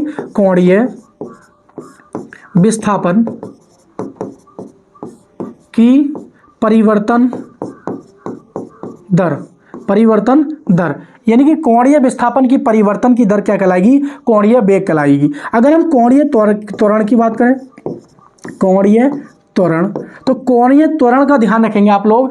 कोणीय त्वरण जो होता है ना, कोणीय त्वरण, ये कोणीय वेग परिवर्तन की दर को कहते हैं। क्या कहते हैं भाई? कोणीय वेग परिवर्तन की दर क्या कहलाती है? की दर। तो कोणीय त्वरण हम किसे कहते हैं ये ध्यान रखेंगे, हमारे लिए यही इंपॉर्टेंट है ये वाला। तो कोणीय त्वरण किसको कहते हैं हम? कोणीय त्वरण हम किसको कहते हैं कि कोणीय वेग में क्या है? परिवर्तन की दर को कहते हैं। यानी कि कोणीय वेग में क्या होना चाहिए? परिवर्तन होना चाहिए। यानी कि ये पिंड यहाँ पे है तो यहाँ पे जब आया है तो इसकी स्पीड में भी क्या होना चाहिए? परिवर्तन होना चाहिए। कभी बढ़नी चाहिए, कभी घटनी चाहिए, एक्सेलरेट करना चाहिए, और इसकी दिशा में भी क्या होना चाहिए? परिवर्तन होना चाहिए। तभी हम क्या है? कोणीय त्वरण निकाल सकते हैं। अगर इसकी दिशा में परिवर्तन हो रहा है लेकिन इसके वेग में परिवर्तन नहीं हो रहा है तो इसका मतलब यह है कि कोणीय त्वरण का मान कैसा हो जाएगा? 0 हो जाएगा। कोणीय, ये हमारी गाड़ी जो है, जो पिंड चल रहा है, ये एक्सीलरेट नहीं कर रहा है। तो कोई चीज जब तरक्की करती है, धड़ाधड़ तरक्की करती है, तो वो क्या होता है? वेग परिवर्तन की दर घट रहा है, बढ़ रहा है, घट रहा है, बढ़ रहा है, घट रहा है, बढ़ रहा है, तो उसे क्या कहते हैं हम? कोणीय त्वरण कहते हैं। तो कोणीय त्वरण का मान यहाँ पे क्या है? एक समान। इसने पहले ही बोल दिया है कि स्थिर कोणीय वेग से, यानी कि जितने मीटर प्रति सेकंड के वेग से यहां से चलना शुरू किया है, पूरा चक्कर वो 4 मीटर प्रति सेकंड से ही लगा रहा है। अगर वो 4 मीटर प्रति सेकंड से चलना शुरू किया है उसने वृत्ताकार मार्ग पर, तो वो 4 से ही चल रहा है, ना तो अपने वेग में, कोणीय वेग में बढ़ोतरी कर रहा है और ना ही वो कमी कर रहा है। तो इसलिए हमारा क्या हो जाएगा? कोणीय त्वरण कैसा हो जाएगा? ये कोणीय त्वरण हमारा शून्य हो जाएगा। क्या हो जाएगा भाई? ऑप्शन नंबर ए, कोणीय त्वरण हमारा क्या हो जाएगा? शून्य हो जाएगा। बात समझ में आ रही है नहीं आ रही है? तो उम्मीद करता हूं बात तो पूरी ही समझ में आ रही होगी। ऐसा नहीं हो सकता कि बात समझ में ना आए, ठीक है नहीं? क्योंकि जिस लेवल से मैं लेकर चल रहा हूं वो 100% आप लोगों को समझ में आ रही होगी। आइए स्टार्ट करते हैं नेक्स्ट क्वेश्चन। क्वेश्चन नंबर 14, इसका आंसर आप मुझे कमेंट बॉक्स में देंगे। प्रतिबल का प्रथम निम्नलिखित में से किस पर निर्भर करता है? मतलब प्रतिबल का जो प्रभाव है वो निम्नलिखित में से किस पर निर्भर करता है? क्या भार पर, क्या आयतन पर, क्या द्रव्यमान पर, क्या क्षेत्रफल पर? बताइए आप लोग इसका आंसर मुझे कमेंट बॉक्स में बताइए कि इसका राइट आंसर क्या होगा। प्रतिबल, आप लोगों ने बल के बारे में तो खूब सुना होगा, लेकिन शायद प्रतिबल के बारे में आज सुन लो आप। देखो, मेरी बात को ध्यान से समझना और गौर से देखना, क्योंकि यहां से क्वेश्चन पूछा जाता है, इसीलिए मैं ऐसे क्वेश्चन ला रहा हूं। तो प्रतिबल बराबर होता है बल बटे लंबाई, नहीं बल बटे, सॉरी माफी चाहता हूं, बल बटे क्षेत्रफल। तो बल बटे क्षेत्रफल क्या हो गया? ये प्रतिबल हो गया। अब आप लोग अच्छे से जानते हो, क्या जानते हो कि क्षेत्र, बल का मात्रा क्या होता है भाई? न्यूटन, और इसका मात्रा क्या हो जाएगा? Metre square. तो इसका मात्रा क्या बन जाएगा? न्यूटन प्रति मीटर स्क्वायर। क्या हो जाएगा भाई? न्यूटन प्रति मीटर स्क्वायर। अगर इसकी हम बीमा निकालेंगे, क्या निकालेंगे भाई? बीमा। तो आप लोगों को पता है बल की बीमा क्या होती है? ml/t-2। क्या होती है? ml/t-2 ये होती है। और नीचे मीटर की कितनी हो जाएगी? l स्क्वायर हो जाएगी। जब l स्क्वायर हो जाएगी तो ये बन जाएगा m, l ऊपर जाएगा तो माइनस के 2 हो जाएगा, तो ये बचेगा -1 और इंटू t-2। तो ml-1 और t-2, ये किसकी बीमा हो जाएगी? ये हो जाएगी बीमा किसकी भाई? प्रतिबल की ये बीमा हो जाएगी। बात समझ में आ रही है? तो प्रतिबल, एक बात समझो, मेरी बात को समझना, क्या आप लोगों को समझना ये है कि प्रतिबल जो है ना, प्रतिबल ये बल के कैसा है? बल के तो सीधा समानुपाती है। और प्रतिबल यही किसके भाई? ये प्रतिबल दो चीजों पर निर्भर करता है। एक करता है क्षेत्रफल पर, किसके भाई? ये करता है, एक करता है 1/, क्षेत्रफल पर। तो आप लोग अच्छे से समझ गए होंगे कि प्रतिबल सिर्फ दो चीजों पर निर्भर करता है। या प्रतिबल का पर जो प्रभाव पड़ता है, या तो क्षेत्रफल का पड़ेगा या फिर बल का पड़ेगा, या फिर क्षेत्रफल का पड़ेगा या फिर बल का पड़ेगा। तो आप देखेंगे कि ऑप्शन में कहीं बल दिखाई दे रहा है? नहीं है। तो आप लोगों को ऑप्शन में केवल क्षेत्रफल दिखाई दे रहा है। तो क्षेत्रफल दिखाई दे रहा है तो यही हमारा क्या हो जाएगा? सही उत्तर हो जाएगा। क्या हो जाएगा भाई? ये हमारा सही उत्तर हो जाएगा। बात समझ में आ रही है नहीं आ रही है? आइए हम चलते हैं नेक्स्ट क्वेश्चन पर। Question number 15। क्वेश्चन नंबर 15 क्या कहता है हमसे? आप लोग इसका हमें आंसर दीजिए। क्वेश्चन नंबर 15 कहता है कि डैश पौधों में कोशिका वृद्धि और कोशिका विभेदीकरण को बढ़ावा देता है। साइटोकाइनिन या साइटोनेटिक्स दे रखा है। साइटोकाइनिन हमारा ये पादप हार्मोन है। एब्सिसिक अम्ल ये भी हमारा पादप हार्मोन है। जिब्रेलिन हार्मोन ये भी हमारा पादप हार्मोन है। और ऑक्सीन, ये हार्मोन्स हैं, चारों के चारों पादप हार्मोन है ये, ठीक है। तो ये बात आप लोग अच्छे से समझ गए होंगे। क्या समझ गए होंगे कि इसका राइट आंसर क्या होगा?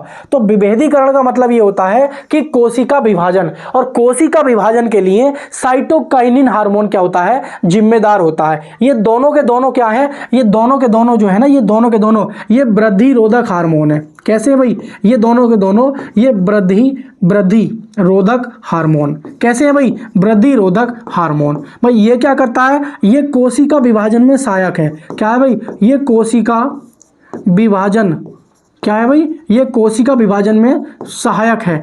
ये सहायक है।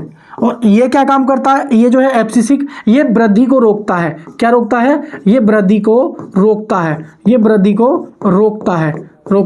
ये पतझड़ में सहायक होता है।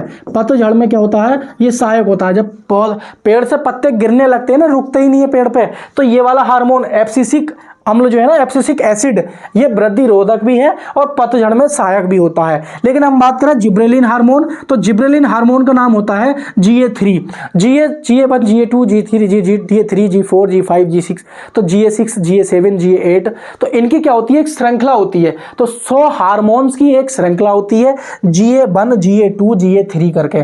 बात समझ में आ रही है? तो उनमें एक मुख्य हार्मोन है GA3, जिसे हम बोलते हैं जिब्रेलिन हार्मोन, और इसका कार्य होता है पौधों को लंबाई प्रदान करना। क्या करना? लंबाई प्रदान करना, ये इसका काम होता है। और एक हमारे लिए है ऑक्सिन हार्मोन, ये बहुत इंपॉर्टेंट है। सबसे पहले तो इस ऑक्सिन हार्मोन की खोज लिखेंगे चार्ल्स डार्विन। किसने करी थी भाई? Charles Darwin. तो चार्ल्स डार्विन ने ही क्या काम किया था? पादप सिद्धांत दिया था। भाई पादप सिद्धांत किसने दिया था? आपसे पूछता है कि पादप विकास सिद्धांत क्या है भाई? पादप विकास सिद्धांत।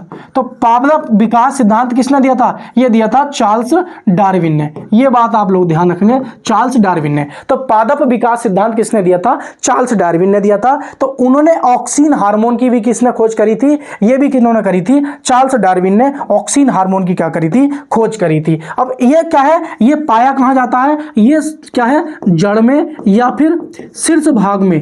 क्या है भाई? शीर्ष भाग में ये पाया जाता है। ये पाया जाता है कहां पाया जाता है? जड़ में या शीर्ष भाग में पाया जाता है। इस ऑक्सिन हार्मोन में क्या है? प्रकाशानुवर्तन की क्रिया होती है। प्रकाशानुवर्तन की क्रिया का मतलब ये हुआ कि जब सूरज, जैसे सूरजमुखी का पौधा देखा आप लोगों ने, तो जिस तरफ सूरज निकलता है उस तरफ उसका वो क्या अपना मुंह कर लेता है। तो वैसे ही पौधों को सूर्य की तरफ मोड़ने का काम ऑक्सिन हार्मोन करता है। पौधों को सूर्य की तरफ मोड़ने का काम कौन करता है? ऑक्सिन हार्मोन करता है। पूछ लेता है कि प्रकाशानुवर्तन की क्रिया के लिए कौन सा हार्मोन पौधों में जिम्मेदार होता है? ऑक्सिन हार्मोन होता है। प्रकाशानुवर्तन इंपोर्टेंट है ये। प्रकाशानुवर्तन की क्रिया के लिए कौन सा हार्मोन पौधों में जिम्मेदार होता है? ऑक्सिन हार्मोन होता है। बात समझ में आ रही नहीं आ रही है? एक होता है हमारा ट्रांसम्यूरिन हार्मोन, एक ध्यान रखेंगे, एक होता है हमारा, ये दोनों के दोनों बहुत इंपॉर्टेंट हैं। एक है ट्रांसम्यूरिन हार्मोन। इसका काम होता है क्षतिग्रस्त पौधे की रिकवरी कराना। क्या होता है इसका काम? क्षतिग्रस्त पौधे की रिकवरी कराना। एक होता है फ्लोरोजेनिस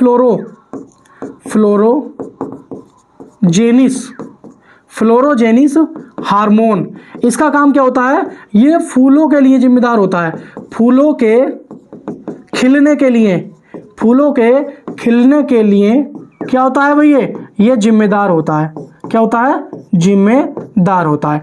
तो ध्यान रखेंगे, ट्रांसम्यूरिन हार्मोन, जब पौधा टूट जाता है आंधी तूफान में तो हल्का सा लचक जाता है, तो फिर भी क्या है, वो चलता रहता है, अपना फल देता रहता है।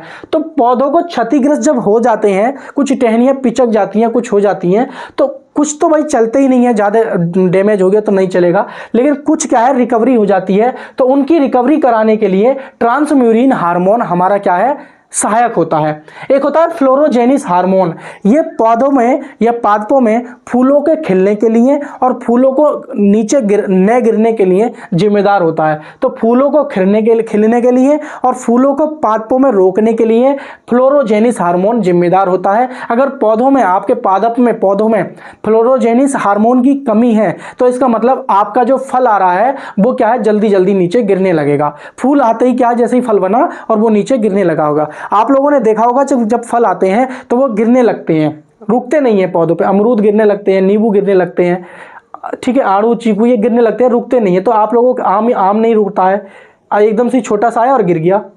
तो उसमें क्या होता है, उसमें फ्लोरोजेनिस नाम के हार्मोन की क्या होती है, कमी हो जाती है। इसीलिए आपके पौधे पे लगे फल क्या है, रुकते नहीं है।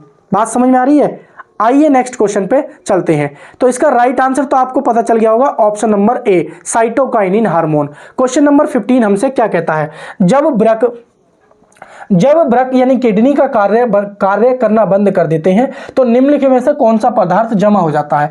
भाई आपकी जो किडनी होती है, आपके जो ब्रक होते हैं वो दो काम करते हैं। एक तो क्या करते हैं भाई, सीधी सीधी बात समझो ना, ब्रक ये क्या काम करते हैं, रक्त को छानना, रक्त को छानना, और एक काम करते हैं मूत्र निर्माण। क्या करते हैं, मूत्र निर्माण। तो मूत्र निर्माण में क्या होता है, जो अपशिष्ट पदार्थ होते हैं वो मूत्र की सहायता से बाहर निकल जाते हैं। और रक्त को छानने का काम कौन करता है, किडनी यानी कि वृक्क करते हैं। अगर आपका किडनी खराब हो जाए, आपके वृक्क खराब हो जाए, तो आप क्या रक्त को छान पाएंगे, आपकी बॉडी में रक्त नहीं छनेगा, और जो रक्त नव जनित अपशिष्ट पदार्थ है वो क्या हो जाएगा, रक्त नत्र जनित पदार्थ जो है वो आपकी बॉडी में क्या हो जाएगा, स्टोर हो जाएगा। जब वो उसका छनना ही नहीं होगा तो रक्त जनित जो पदार्थ हैं वो आपकी बॉडी में स्टोर हो जाएंगे। शरीर में वसा ये भी नहीं है हमारा, शरीर में मरण प्रोटीन ये भी नहीं है, और रक्त में शर्करा ये भी कोई महत्व नहीं रखता है। सबसे ज़्यादा महत्व जो रखता है हमारा ऑप्शन नंबर डी सही है। ठीक है, हमें पता है साफ साफ कि भाई हमारे वृक्क क्या करते हैं भाई, गुर्दे भाई ब्लड छानने का काम करते हैं, ब्लड का फिल्टर करते हैं। फास्फोरस को पानी में रखा जाता है ताकि खराब होने से बचाने के लिए, आग पकड़ने से बचे, या स्थायित्व सुनिश्चित हो, या बच्चों की पहुंच से दूर रखने के लिए। तो आप लोग जानते हैं बहुत अच्छे से कि कुछ ऐसे पदार्थ होते हैं जिन्हें हम क्या करते हैं, खुला नहीं छोड़ते हैं, किसी ना किसी चीज में रखते हैं। किसी को खुला नहीं छोड़ते हैं, किसी को जल में रखते हैं, किसी को रंगीन बोतलों में रखते हैं, किसी को मिट्टी के तेल में रखते हैं। तो क्यों रखते हैं, क्योंकि उन्हें हम सुरक्षित रख सकें, अन्यथा उन्हें उनमें ना रखें तो वे अपघटित हो जाएंगे या आग लगा के क्या है, विस्फोट कर लेंगे। तो आप लोगों ने एक नाम सुना होगा सोडियम का, क्या नाम सुना होगा, सोडियम का, बहुत इंपॉर्टेंट है। एक आपने नाम सुना होगा CHCl3, इसे बोलते हैं क्लोरोफार्म। क्या बोलते हैं इसको, क्लोरोफार्म। और एक आपने नाम सुना होगा AgNO3, क्या है भाई, AgNO3। और एक आपने नाम सुना होगा सफेद फास्फोरस, क्या है भाई, सफेद सफेद फास्फोरस। तो सफेद फास्फोरस के बारे में आज हम पढ़ेंगे। तो देखो सोडियम को किस में रखते हैं भाई, ध्यान रखेंगे, सोडियम को किस में रखते हैं, केरोसिन के तेल में। किस में रखते हैं भाई, केरोसिन के तेल में। भाई सोडियम को किस में रखते हैं, केरोसिन के तेल में। और क्लोरोफार्म में किस में रखते हैं भाई, रंगीन बोतलों में, रंगीन बोतलों में। तो रंगीन बोतलों में हम किसको रखते हैं, क्लोरोफार्म को रखते हैं। क्लोरोफार्म जो है निश्चेतक के रूप में ऑपरेशन में किया जाता है। जब ऑपरेशन किया जाता है किसी का तो निश्चेतक के रूप में क्लोरोफार्म का यूज किया जाता है, और इसे एथिल एल्कोहल के साथ गहरे रंग की रंगीन बोतलों में रखा जाता है। और ऐसे ही AgNO3 होता है, इसको भी रंगीन बोतलों में रखा जाता है, बोतलों में रखा जाता है, बोतलों में। क्यों, क्योंकि ये खुला छोड़ दे तो अपघटित हो जाता है। क्योंकि देखो मेरी बात समझो, इसका प्रयोग जो होता है, एक तो होता है मतदान, क्या होता है, मतदान स्याही में, और एक इसका प्रयोग होता है, एक होता है दर्पण पोलिस में। किसमें भाई, दर्पण पोलिस में। तो दर्पण पोलिस में क्या होता है, इसका प्रयोग होता है। आपने देखा होगा, ये देखो मेरे अभी निशान तो नहीं है, ये अभी है थोड़ा सा, बहुत चुन्नी भरे आप दिख रहा होगा तो आप लोगों को। तो जब मैं बोट डाल के आया था तो ये मेरी पूरी फिंगर पे क्या है, लाल वो लगी हुई थी, स्याही लगी हुई थी, मतदान स्याही। लेकिन जैसे ही ये मेरे खुले टेम्परेचर में है तो ये धीरे धीरे अपघटित होती जा रही है, धीरे धीरे धुलती जा रही है, धीरे धीरे क्या हो रही है, ये धुलती जा रही है, अपघटित होती जा रही है। तो इसीलिए जो AgNO3 होता है, इसे बोलते हैं हम सिल्वर नाइट्रेट। क्या नाम सुनते हैं, सिल्वर नाइट्रेट। तो सिल्वर नाइट्रेट को हम रंगीन बोतलों में रखते हैं। इसीलिए क्यों रखते हैं, क्योंकि ये क्या है, अपघटित हो जाती है, और इसका प्रयोग हम मतदान स्याही में और दर्पण पोलिस में करते हैं। वैसे ही सफेद फास्फोरस है, इस सफेद फास्फोरस को आग से बचाने के लिए, हम क्या करते हैं, आग से बचाने के लिए हम किस में रखते हैं, इसको हम फास्फोरस को जल में रखते हैं। किस में रखते हैं भाई, इसको हम रखते हैं जल में रखते हैं। किस में रखते हैं भाई, जल में रखते हैं। तो सफेद फास्फोरस के प्रयोग आप लोगों ने देखे होंगे, आतिशबाजी हेतु पटाखे बनाने में, या अग्निशामक बम बनाने में, चूहे मार दवा बनाने में, या फिर फास्जीन गैस बनाने में। तो फास्जीन गैस बनाने में, अग्निशामक में, पटाखे बनाने में इनका प्रयोग जो किया जाता है ये फास्फोरस का किया जाता है, फास्फोरस में। ठीक है, आइए नेक्स्ट क्वेश्चन पे चलते हैं। क्वेश्चन नंबर 18 हमसे क्या कहता है। क्वेश्चन नंबर 18 हमसे ये कहता है कि फूलों वाले किस पौधे पत्तियों के मार्जिन की दरारें कलियां पैदा होती हैं। देखो कलियां पैदा तभी होंगी जब क्या होगा, उस पौधे में प्रकाश संश्लेषण की क्रिया होगी, और प्रकाश संश्लेषण की क्रिया तभी होगी जब उसमें क्या होगा, पर्णहरित होगा, यानी क्लोरोफिल होगा। और क्लोरोफिल होता है तो जिन पौधों में यानी कि जिन प्लांट्स में क्लोरोफिल पाया जाता है वे क्या होते हैं, स्वपोषी होते हैं, अपना भोजन स्वयं बना लेते हैं। तो मेरी बात ध्यान रखेंगे, जो हमारे ब्रायोफाइटा होते हैं, देखो 3 होते हैं। एक होता है अपुष्पभेदी, अपुष्पभेदी भाई पौधों को 2 भागों में बांटा गया है, अपुष्पभेदी, और एक होता है पुष्पभेदी। क्या होता है, पुष्पभेदी। ठीक है, तो अब अपुष्पभेदी भी 3 प्रकार के होते हैं। ये भी एक होता है हमारे पास थैलोफाइटा, और एक होता है हमारे पास ब्रायोफाइटा, और एक होता है टेरिडोफाइटा।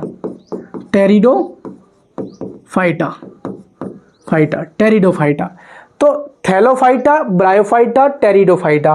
देखो इसका जो एग्जाम्पल है ना, इस वाले का, इसका है शैवाल, क्योंकि शैवालों में क्या होता है, क्लोरोफिल नहीं होता है। क्या होता है, क्लोरोफिल नहीं होता है, इसीलिए ये क्या होते हैं, ये परपोषी होते हैं। क्या होते हैं, परपोषी होते हैं।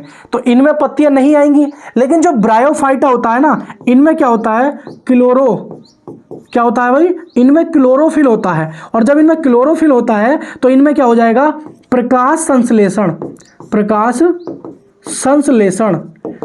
संश्लेषण की क्रिया क्या हो जाएगी भाई, प्रकाश संश्लेषण की क्या हो जाएगी, क्रिया हो जाएगी। और ये क्या है भाई, स्वयं भोजन बनाएंगे, इसीलिए बोलते हैं स्वपोषी।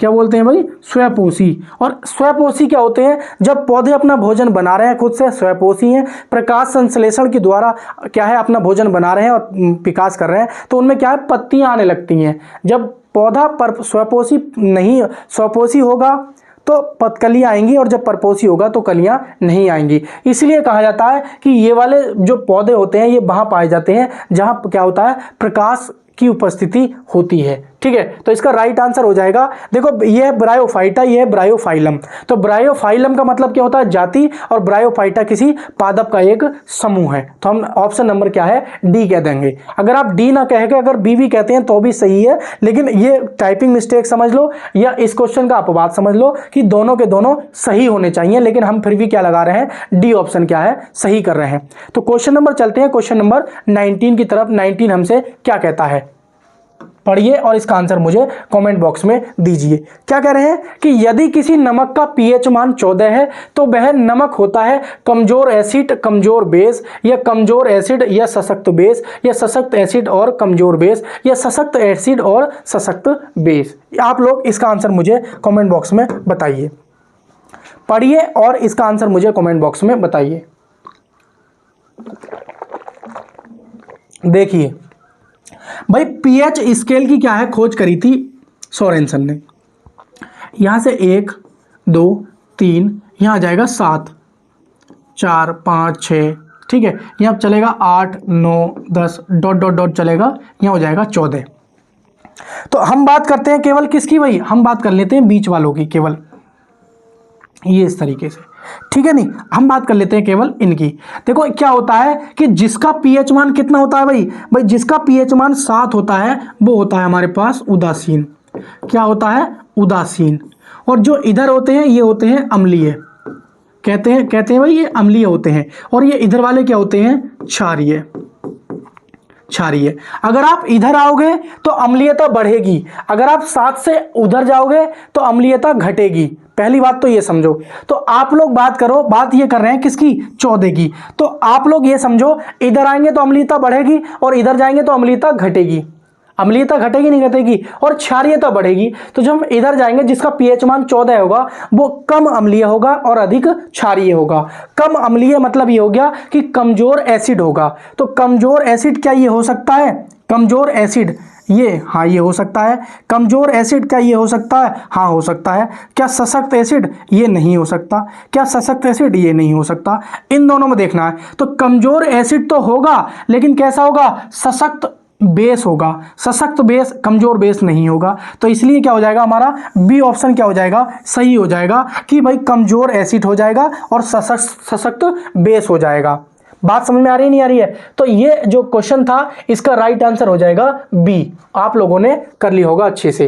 तो आइए क्वेश्चन नंबर 20, और ये आज की क्लास का हमारा लास्ट क्वेश्चन है कि न्यूट्रॉन की खोज किसने की थी? जे थॉमसन ने, जॉन डाल्टन ने, या जेम्स चैडविक ने, या अर्नेस्ट रदरफोर्ड ने? अगर किसी व्यक्ति का ये क्वेश्चन गलत होता है तो जोर से एक थप्पड़ लगाना और 1 मिनट क्लास खत्म होने के बाद ईमानदारी से मुर्गा बनना।